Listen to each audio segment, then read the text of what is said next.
दिल्ली के बिजवासन विधानसभा के राजनगर वार्ड से भाजपा के पार्षद डॉक्टर भूपेंद्र गुप्ता यहां कोई परिचय के मोहताज नहीं है।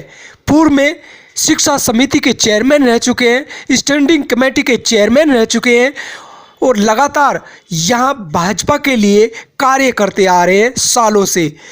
डॉक्टर भूपेंद्र गुप्ता ने जनहित के मुद्दे जनता के लिए उठाए हैं।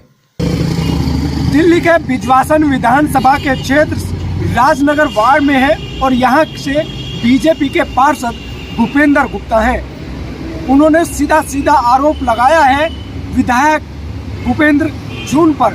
उनका आरोप क्या है, उन्हीं की जुबानी सुनिए। आप सभी को नववर्ष की, मकर संक्रांति की और लोहड़ी की बहुत बहुत शुभकामनाएं।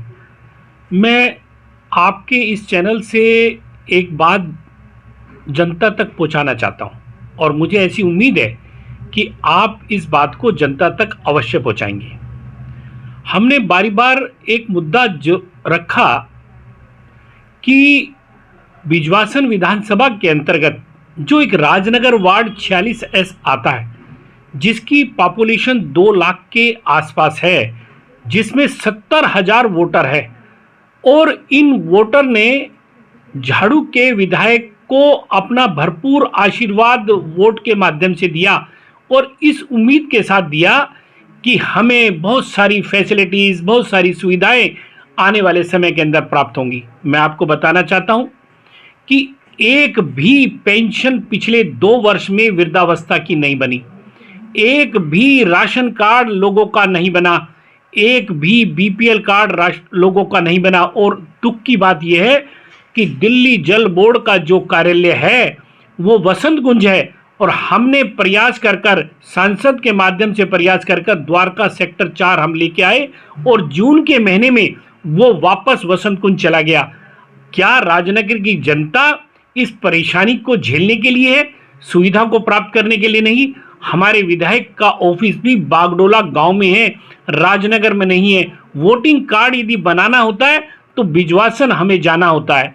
तो मैं तो केवल इतना ही कहना चाहता हूं कि जिस जनता ने आपको आशीर्वाद दिया, जनता जनार्दन है, जो आसमान पर चढ़ाती है वो आसमान से गिरा भी सकती है। मेरा आपसे निवेदन है, राजनगर की जनता की तकलीफों को आप दूर करिए। आपको भरपूर आशीर्वाद के वोट के रूप में दिया है आपका अपना निगम पार्षद डॉक्टर भूपेंद्र गुप्ता। अभी आपने दिल्ली विधानसभा का 2 दिन का सत्र चला था।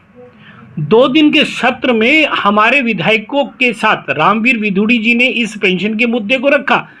आपको अचंभा होगा और आश्चर्य भी लगेगा कि उनके 5 विधायक, बाल्यान जी, वंदना जी और उन 5 विधायकों ने जोर शोर से गौतम जी जो समाज कल्याण मंत्री हैं उनको कहा कि हमारी 5 साल से वृद्धावस्था पेंशन नहीं बन रही। मैं तो 2 साल की बात कर रहा हूं, वो तो 5 साल की कह रहे हैं। और एक तरफ मैं एक बात और कहना चाहता हूं, जिनकी पेंशन बनी थी और इस कोरोना के दौरान या वैसे भी यदि मान लीजिए उनकी मृत्यु हो गई है तो हमारा दायित्व बनता है कि जिनकी मृत्यु हो गई उनकी रिप्लेस करके पेंशन बना दी जाए।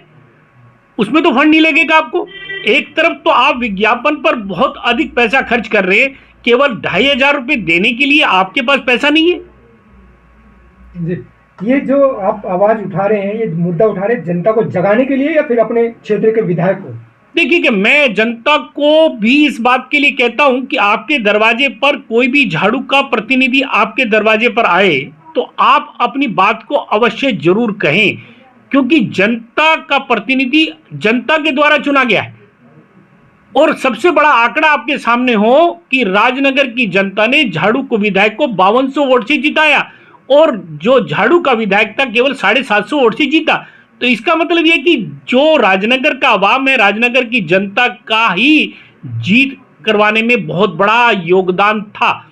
तो मैं तो एक बार ये कहना चाहता हूँ, लोग हमारे पास आते हैं लेकिन हमारे पास कोई जवाब नहीं होता। हम आज केवल इतना ही कहना चाहते हैं दिल्ली सरकार के मुख्यमंत्री से कि आप इन जनता के दर्द को समझने का प्रयास करिए। उनका बीपीएल कार्ड, उनका राशन कार्ड, उनका वृद्धावस्था पेंशन और इसके साथ साथ दिल्ली जल बोर्ड का जो कार्यालय राजनगर से उठकर वापस वसंत कुंज चला गया, वो वापस राजनगर की बीच में आना चाहिए, जिससे कि राजनगर के लोगों को परेशानी ना झेलनी पड़े।